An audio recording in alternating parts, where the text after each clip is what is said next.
My name is Jakub Kubrynski, and I'm going to talk about the JPA, Java Persistence API, and I'm going to talk about the details, but also about some tricky parts, about the consequences of the action which we are taking all the time, and this talk is a JPA training in a nutshell. So I do JPA trainings for Bottega company, and I saw that there is a lot of things that I thought they are obvious, and they should be obvious for medium and senior developers, and there were a lot of concern regarding some things, and I want to cover such tricky parts, such things during this talk. So a little bit about me. So I work as a co-founder of DevSkiller. It's a platform that allows online programming skills assessment. So we verify if someone is, for example, able to work to extend the existing software using JPA, using Spring, using Maven, using Oracle databases. So the real-world programming skills assessment. As I've already mentioned, I work as a trainer for a Bottega company. I'm also a program committee member of DevOps.pl, so of the conference that we are here, and I'm a co-author jointly with Marcin Grzesiak of the Spring Cloud contract project. You can find my Twitter handle here, so feel free to follow me. Feel free to tweet about questions, about some information that you would like to receive. So the problem is that currently the problem-solving algorithm is very simple. It's just you get some exceptions, so you Google for the error message, you find an answer on the StackOverflow, probably like 5 different answers, and you just iterate for each answer, just copy-paste the solution, check if it works. If it works, then great. Break. If it's not working, then continue looking for an answer. The problem is that we don't understand usually the code we are pasting. So the problem is that I've pasted something. Okay, it solved my problem, but how? How it works under the hood? I have no idea. Maybe I've just exposed some business functionality to all users, to all over the world, and I don't know about that. Okay, so now I want to tell about something more than just copy-pasting the answer, so understanding each important part of the JPA. And Joel Spolsky said many years ago that all non-trivial abstractions to some degree are leaky. What's the problem? The problem is that we know that JPA is an abstraction for the SQL, okay? And a SQL is an abstraction for the database query language. The problem is that when something is really, when you try to do something really advanced, then you are not allowed to rely on the abstraction, because the Hibernate queries, Hibernate model for different databases will look in a different way. When I'm writing SQL query, okay? I can write a generic SQL query, but if I'm using Oracle, I want to use some Oracle-specific functions. So great that SQL is an abstraction, but I need to know how it works under the hood, okay? As well in Hibernate. I know what the entity annotation does, but maybe there are some tiny differences between different JPA implementations, between Hibernate and OpenJPA. And that's something that we call that those abstractions are leaking, okay? And now let's cover those abstractions. So this is just an example of the very simple entity. What's wrong with this example? Do you see anything wrong here? I have some stickers of DevSkiller, so I can give it as awards for good answer. Any idea? It's generated value, so it's by default. Okay. The problem is that the column annotation here does exactly nothing. Okay. What we use column annotation for is to define some additional column information, like change the name, tell the JPA provider if this column is nullable or not, if I can update it or not, etc. But all fields that are in the entity are persist by default, okay? So you don't need to add anything to mark, okay, so this field, the name is a column. It should be treated as a database column. It will be treated even with this, without this annotation. So this annotation here does exactly nothing, okay? Another example. What's wrong with this code? Save. What's wrong with save?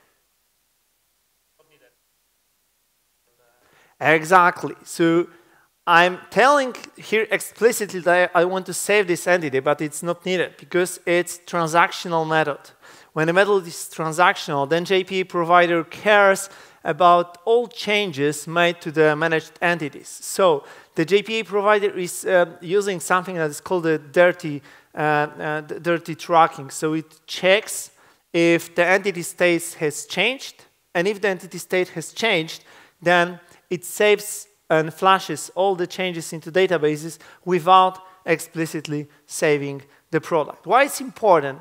It's really huge problem that I use the product repository.save here. Maybe not now, but imagine that someone has added some validation and he adds additional logic. If product is valid, then save. Okay, great. But else, it will also be saved. And I saw a lot of code made in this word. I'm not saving this entity, everything is okay. No, you are saving this entity and it's not okay, okay? Another important information about the fields and getters. So we know that we can put annotations on a getters or on a fields. So who thinks that annotations on a getters are a good idea? Just raise your hands. Okay, no one. Annotations on fields? Okay, so like 90% have no idea which one is better. So to be honest, there is no big difference between using annotations on fields and on getters. It's more about the religion than about the technology. Of course, when you use the annotation, when you place the annotation on a field, then Hibernate is using reflection. It's using the access to the field to manage the state. So we don't need to have getters and setters. And I see a lot of entities with annotations placed on fields with getters and setters. Why do you need getters and setters? I don't know, maybe Hibernate is using that. Okay, so I have no idea if those setters and getters are used or not. I'm just adding them by default, okay?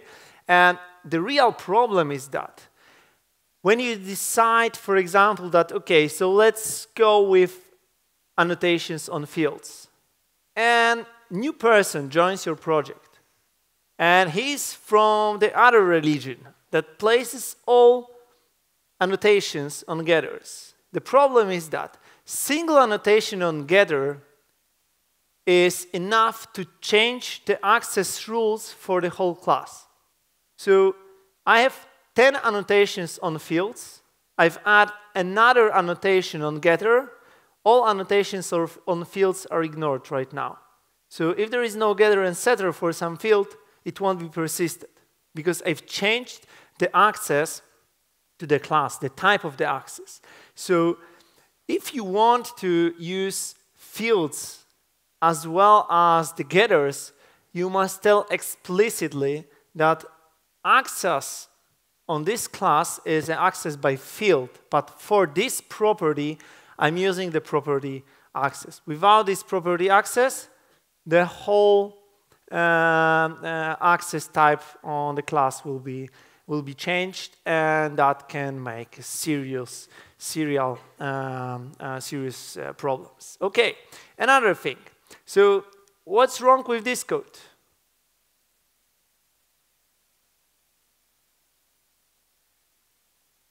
There is ID somewhere here hidden. What's wrong with the code we see here?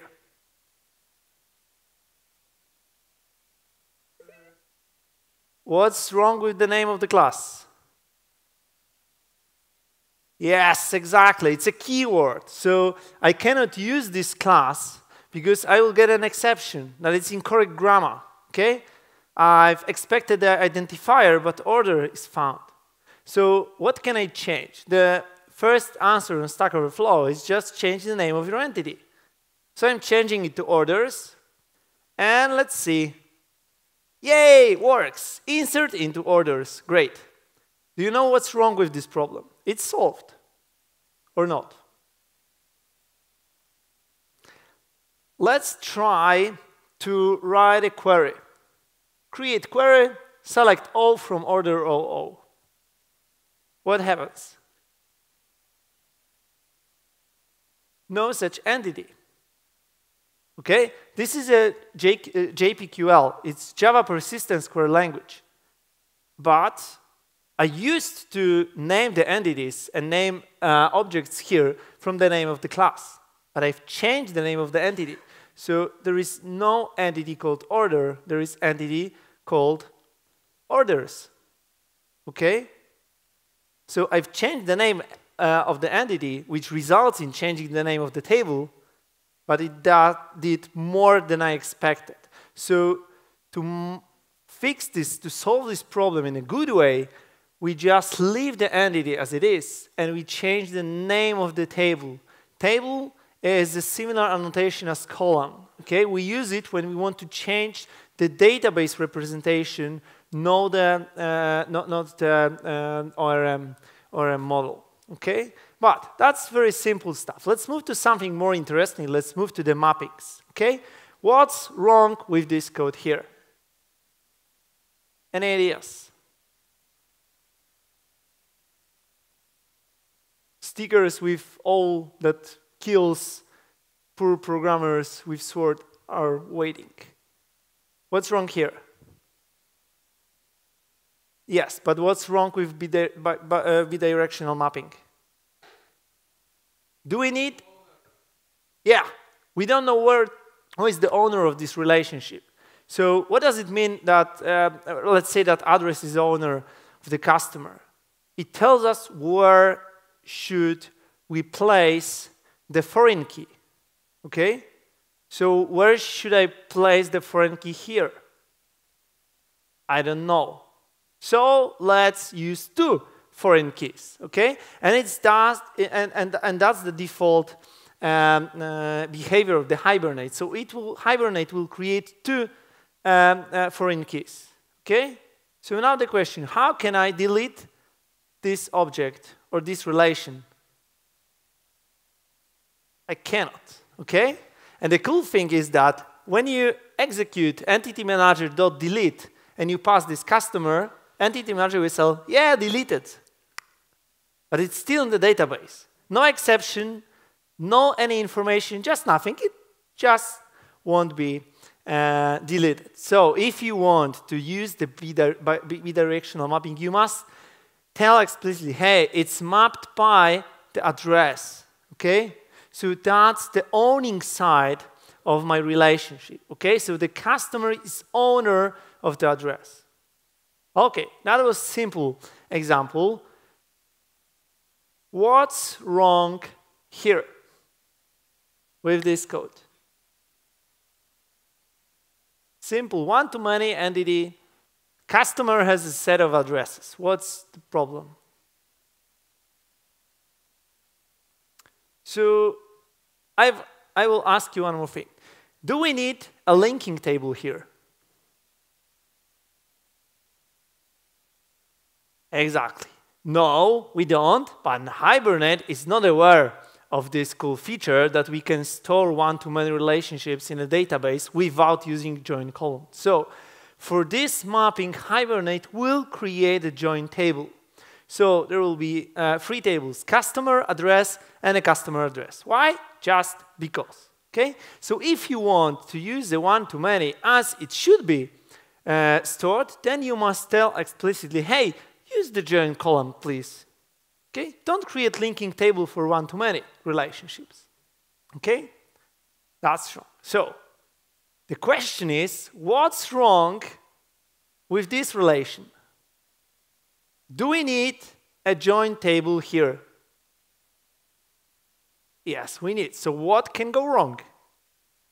Yes, Hibernate will create two linking tables. Okay, just to be sure that it's linked in a best possible way. Okay, so there will be 4 tables: customer address, and address customer. Okay, two linking table. Why? Just because. Okay, as you probably can imagine, it's not the most effective way of mapping entities in Hibernate, but often we are not aware of this stuff, especially when we are creating some model from the beginning. Because when you join a project and this project contains a lot of tables, then you just simply add additional stuff. But when you design the database model from scratch, then it can create serious problems with performance, for example. Okay? So let's move to the next topic, which is lazy loading. We know that lazy loading it means that we are loading the element from the database only when the element is needed. Not ahead of time, but just in time that I access some element. And we have 2 proxying mechanisms in Java. One is proxying by subclassing. So it's the way that Hibernate does it, using, for example, cglib or javasys. And the second one is dynamic proxy. So we are using interfaces. Okay, it probably will be a stupid idea to create interfaces to entities containing getters and setters. So Hibernate is just extending the entity. Okay, and is there anything special that we must remember about when writing the entity so this entity could be lazy loaded? It cannot be final, it cannot contain final methods, and one more time? Yes, default constructor, not private default constructor, okay? And these are requirements that we must meet to be able to use lazy loading, right? No. Why? Because what are the 90% of the use cases when we use lazy loading? Or for which data, for which type of data? For strings? For doubles? For collections? Exactly. And the good thing about the collections is that set, list, these are interfaces. When I use the collection, when I use set, when I use list, it's a collection, it's an interface. And can I use my own implementation of this interface?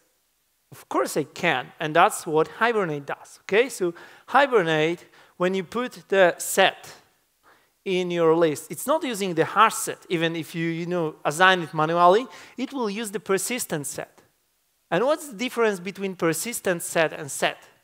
The difference is that this set is persistent. Okay? So, for example, this set knows if it's initialized or not. Okay? And if you are trying to access any element of this set, then Hibernate checks. Okay, so is this set initialized already? No, it's not. So please initialize this set and then return the element. So I don't need any proxying of the entity itself, because proxying the field is enough. Okay? So for 99% of the use cases of lazy loading in Hibernate, we can use final classes, we can use final methods, and we can use private constructors, and that's okay. That's something that Hibernate is able to deal with this. But as you can see, there are 3 implementations: persistent set, persistent back, and persistent list. So the question is, what's the kind of implementation used here? Set, back, or list? It's a set. What does it mean, it's a set? It means that there are no duplications. Okay, yeah? Set doesn't allow us to keep and duplications, there is no order. And what's important here, if I add an element to the list, to this set, I only need to use, let's say, 2 queries. First, to check if this element is really unique. So I need to load this element. And a second query, insert statement, to insert the element. When I'm removing something from the set, I'm invoking the onDelete statement. And when you need to update something, then you invoke onUpdate statement, okay? So 2 statements for insert, 1 for update, and 1 for delete. Okay, very effective way of mapping the collection. So what's this one? Set, bag, or list? It's a list. It's Java list. So what's the problem? The problem is that it's not a list. It's a bag. What's the difference between bag and list? Any ideas? Ordering. Yes, exactly. We used to use, for example, like products.get0, get1, get2, etc. Okay?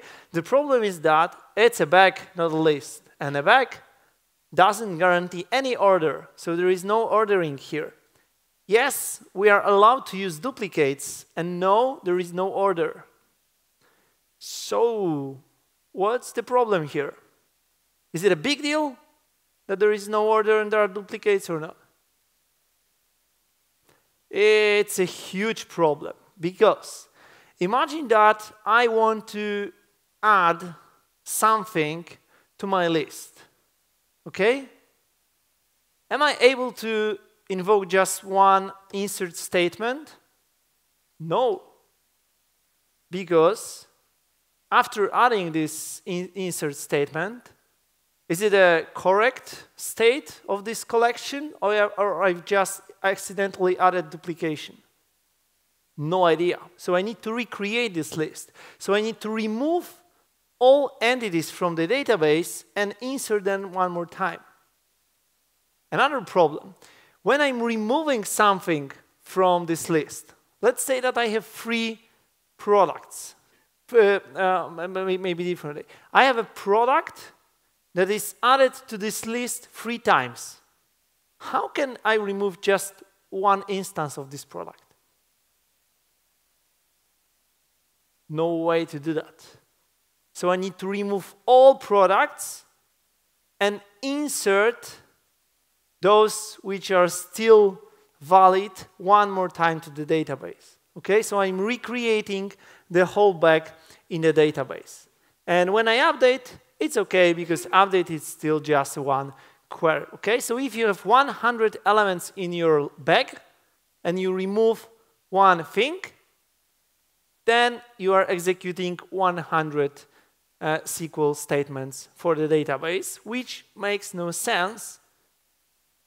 And why should I use list? Why should I use bag? Only when I intentionally want to use duplicates. When you take a look at your mappings, then I'm pretty sure that you are using list or collection, because it's the same in many entities, and only in 1 or 2 of them you in fact need duplicates. So if you want your entities and your collections perform well, please always use set if it's possible. So how can we use list? I want to have an order. Yeah, list, one-to-many, and also order column annotation, which adds another column to my database, which just stores the order. The problem is that when if you are coding in BASIC, then you know that we're ordering the lines like the first line, 10th line, 20, 30, 40, that we were able to insert something in the middle, and it was 15, okay, line 15. So it's not something that JPA is aware of. So it keeps the ordering continuous. So 1, 2, 3, 4, 5. If you want to remove something from the middle, then it's onDelete statement to remove the product with order number 5. And then all next products must be updated to reduce the ordering. Okay, so you have 1,000 products and you're removing the first, then 999 statements will be executed to change order 2 to 1, 3 to 2, 4 to 3, etc., 999 to 998. So remember about that. Okay. So moving next, staying with collections. The most serious performance issue in the JPA is the n+1 select problem. What's the n+1 select problem? So imagine that we have user entity with list of addresses which is lazy loaded, okay? I'm loading the list of users and then I'm iterating over the users list, and for each user I'm iterating over the addresses list, okay? So if I have 10 users, then how many times would I load the addresses table? 10 times for each user. When using the first address, okay, I will make here get of 0, and Hibernate will execute the statement to lazy load this element. So 10 users mean 10 queries for loading the addresses list, and 11 for loading the user, okay? That's the serious problem, because imagine that you have thousands of users and you're lazy loading some information here. It means thousands of queries, which in fact sucks, especially when I will be loading, for example, get address, get streets, okay? Then it will be just an abnormal amount of queries. So how can I solve it? So there is a simple workaround that's a Hibernate specific blind feature when you can say that, hey, batch size for this list is 10. What does it mean?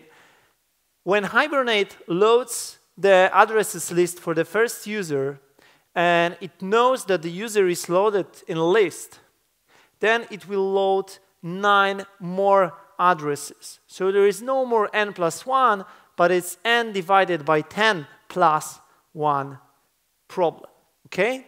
And is there any way to solve this problem? Of course there is. We can use join fetch.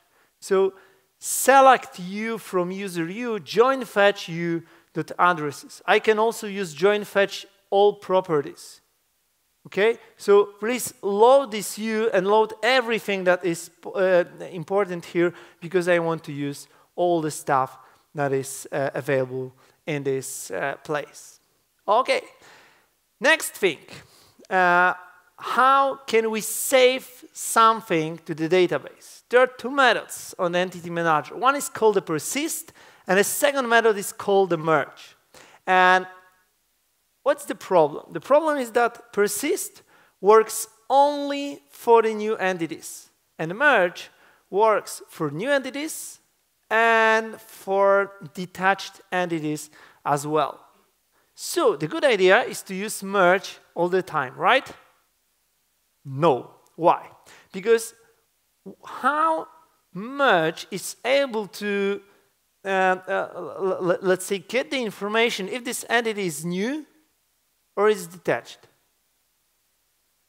I need to execute the select statement, say, hey, database, dear database, do you have an entity with such ID? No. Okay, so I need to insert it. Do you have an entity with such ID? Yes. Okay, so I need to merge it. I need to update this entity. Another cool problem is that I've so many times when someone replaced the persist with merge and was happy. Any ideas what's wrong with just replacing the name persist to name merge? Different signatures of the methods. Persist is a void method. When you pass the entity to the persist method, this passed entity becomes managed entity after returning from the function. And it doesn't work for merge, because merge is not void method, it returns t. Okay? So when you pass the user to the merge method copies the user state into new entity, saves this new copy, and returns this copy. So the entity that were passed to the merge method is not longer used by Hibernate. Okay? So that's the problem. You must use the entity that is returned by the merge method, not the one that you passed. So it's the totally different idea than for the persist method, which can bring us to serious problems. But let's move on to the next issues. Optimistic locking. Do we know how optimistic locking works? It's a simple idea. So I have additional field. This field can be integer, but it also can be a timestamp. Any ideas why could I use the timestamp as a version?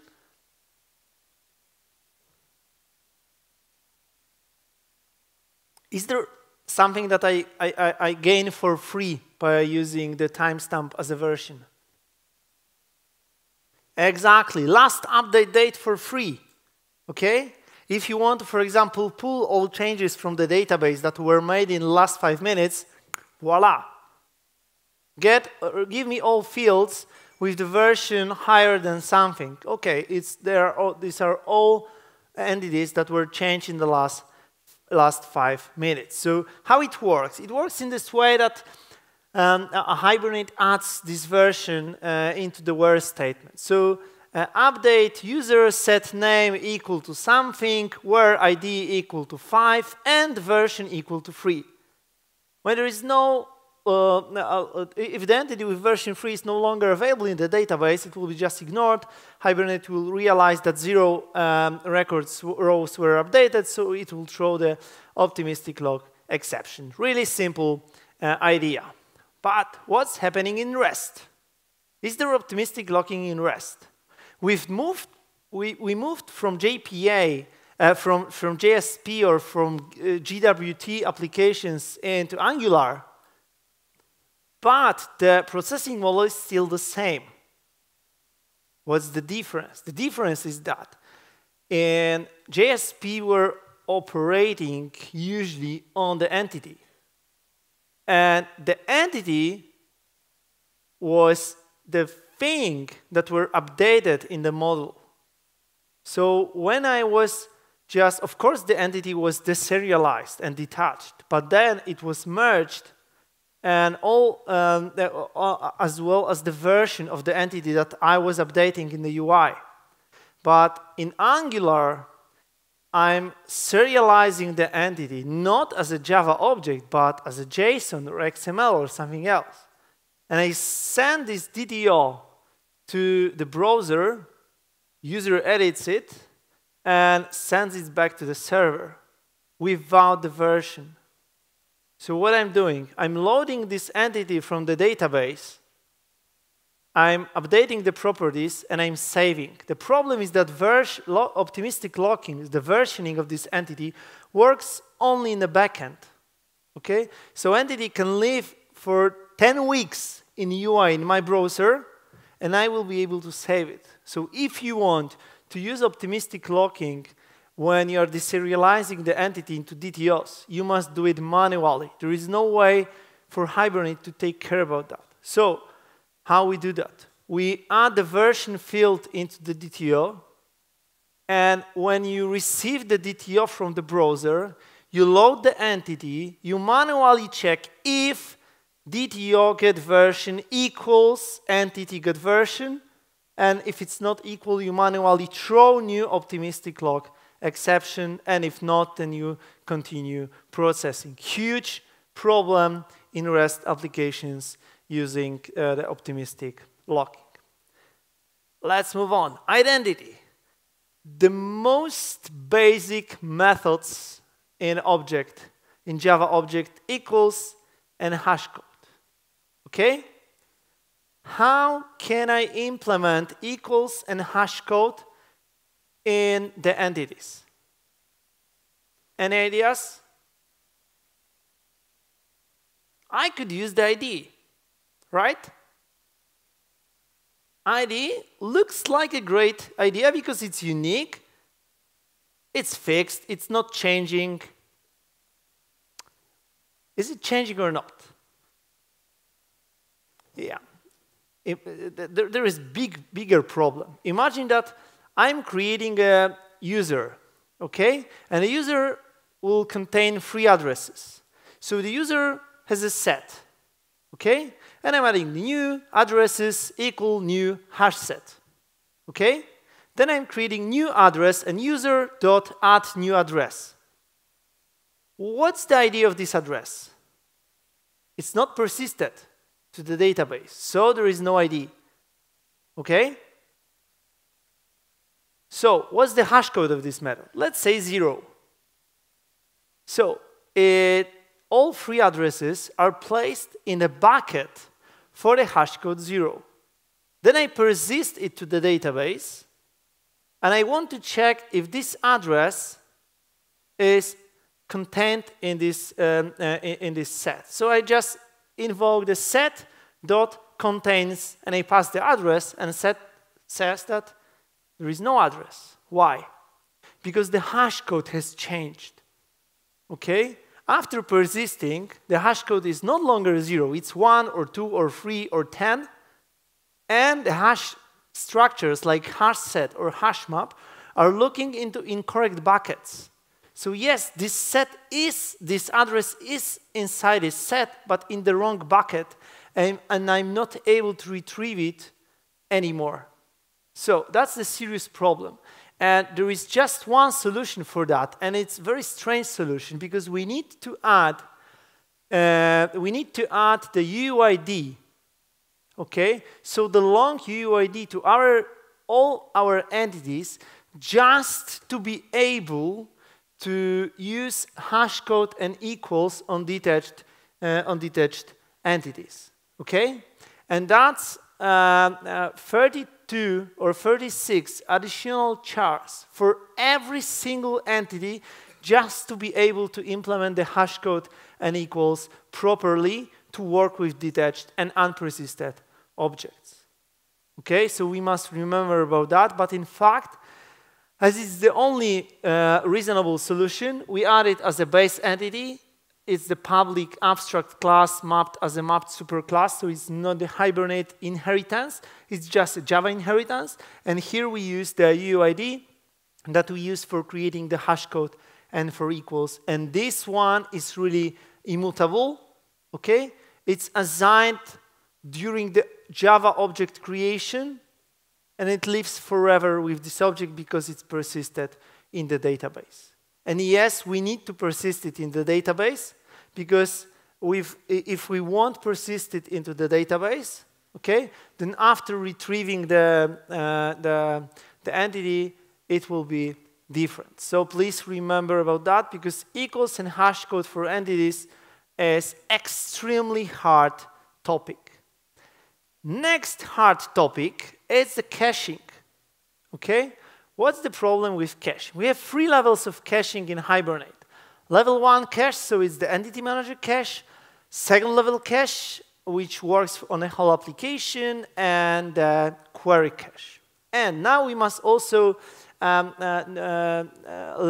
a little bit more about flash mode. So there are 4 flash modes in Hibernate. Manual, commit, auto, and always. Okay? Do you know which one is the default? It's the auto. So the question is, what's the difference between auto and commit? Yeah, the problem is that commit works only when you commit the transaction. Then we are flashing the data changes to the database because all operations that you execute on entity manager. So if you use entity manager.persist, it doesn't save your entity to the database. It's saved only to the first level cache. Okay? And only during the flash, the changes from the first level cache are transferred to the database. The problem is that, imagine the situation that I'm adding a user and I'm using the flash mode commit. I've added the user using the entity manager.persist new user, and I want to run some query. I'm running the query not on the entity manager, but on the database. But the user is not yet in the database. Okay? So that's the difference, because auto, when it realizes that you are invoking a select for the entity that has been changed in the transaction, will flash all the changes, then execute the query. Okay, so that's the big difference between commit and auto. Auto is an intelligent version of commit. So what are the pitfalls of the first level cache, as it's so simple? The problem is that when you invoke the persist, or when you update the entity, it's only changed in the first level cache. So let's imagine the situation that we are using the batch processing. Okay, I'm sending to the database 10,000 entities. And okay, so I'm adding these entities, and at the end of the transaction, I want to flush them all to the database. So now Hibernate tries to flush 10,000 entities to the database at once, which is not a good idea, as you probably can imagine. So what can I do? I can flush the entities between, for every 100 entities. So I've added 100 entities, and I'm flushing them to the database. But the problem is that when you flush the database changes, those entities are still present in the entity manager. Okay? So if I'm just flushing the changes, it means that entity manager needs to check more and more entities to know if there should be flush or not. Because I've added one entity and I'm calling flush. Hibernate checks, okay, this entity is new, I need to flush this entity to the database. So it executes the update insert statement, okay? Then I'm adding the second entity and I'm invoking the flush. So Hibernate, see, okay, I have two entities in my level 1 cache, first level cache. Is the first entity flushed? Yes, it's flushed. Okay, and the second one? No, second one not. Okay, so I'm flushing the second entity. I'm adding another entity, invoking flush. Hibernate, see, 3 entities in the first level cache. Is first entity flushed? Yes. Second entity? Yes. Third entity? No. Okay? So the time of such operation grows and grows and grows, and it grows geometrically. Okay? So the thing is that I need to flush the changes to the database and then clear the first level cache. Knowing and remember, I must remember also that this first level cache, it's not the first level cache, in fact, it's the buffer. Okay, it's my working buffer. If you invoke the entity manager clear, all entities that you wanted to persist into the database are gone. I've just removed all the work. So it's working buffer, not first level cache. Please remember about that. So yes, for batch processing, we execute flush and then clear, not in the opposite direction. Clear and flush, okay, it will work extremely fast, but no changes will be stored to the database. Okay, so what's wrong with the second level cache? Distributed environments. Imagine that I have 2 instances of my application. I'm loading the user with ID 1 on the first instance, and then I'm changing this user on the second instance, okay? And then on the first instance, I'm trying to load this user one more time, and my first instance says, hey, cool, it's in my second level cache, so I'm returning it. It's outdated entity. So if you want to use the second level cache for the clustered applications, you must remember that this cache must be distributed. So any changes made to any cache must propagate in the whole cluster. Usually, we are just evicting the entities. So I don't want to use this cluster as a distributed store. I can do it, but it brings another problems, like serializing these entities, sending them all over the network. So the easiest thing is just, okay, so if you've changed the user with ID 1 to 3, so please evict this user with ID 1 to 3 from all caches, okay? Next thing, HQL injection, my favorite. We all know that for prepared statement, we must use binded parameters because there could be a SQL injection. But we don't use SQL anymore. We have fancy frameworks like Hibernate. So why, for the OWASP top 10, on the first place, there is still SQL injection. Okay, because I can write such query, and it should be safe, because it's not SQL, it's HQL, and Hibernate is smart. It will protect me from myself, okay? And will Hibernate execute such query? No, it will be changed to select some aliases from product P0 underscore 0 underscore where something, etc. Okay? But it won't translate this one. So we still need to use binded parameters for HQL because the SQL injection is as well possible in the HQL. And I've seen a lot of HQL statements built by the string builder instead of binding parameters. So please don't do that because there is still a possibility to use the HQL injection. Okay, so that's something that you must remember. Okay, so if you want to get more information, there are a few great materials. First, remember about verifying the Hibernate logs. If you are executing the application locally, please check what logs are provided by the Hibernate. Please verify what is the schema generated by the Hibernate, what tables with which columns are generated, okay? If you are executing some statement, if you are using the you are operating the business logic, please verify what statements are sent by the Hibernate to the database. Also, Hibernate is open source, and I recommend sometimes trying to debug. If you see something strange in Hibernate, like this flash that it's not remembering that which entities were flashed, we can check it by googling by debugging Hibernate code. And there is a guy called Vlad Mihalcea who is the real expert in the JPA and in Hibernate. It works for the last 2 years for the Hibernate core team.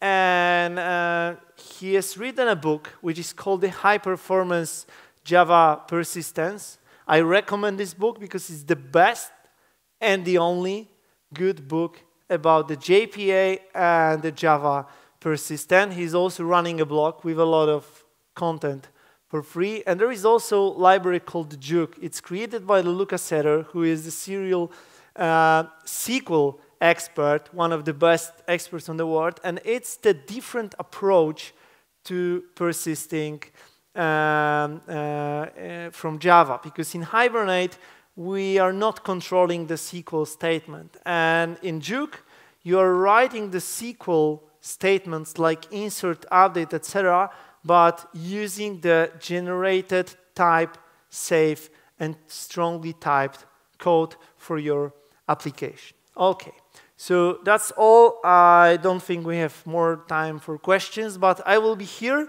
So if you will have any questions, then you can ask them just after the presentation or tomorrow or on Friday, because I'm here until the end of the conference. Remember that you can vote for the talk if you liked it. Remember that you can skip voting if you dislike this presentation. And that's all from myself. Thank you very much.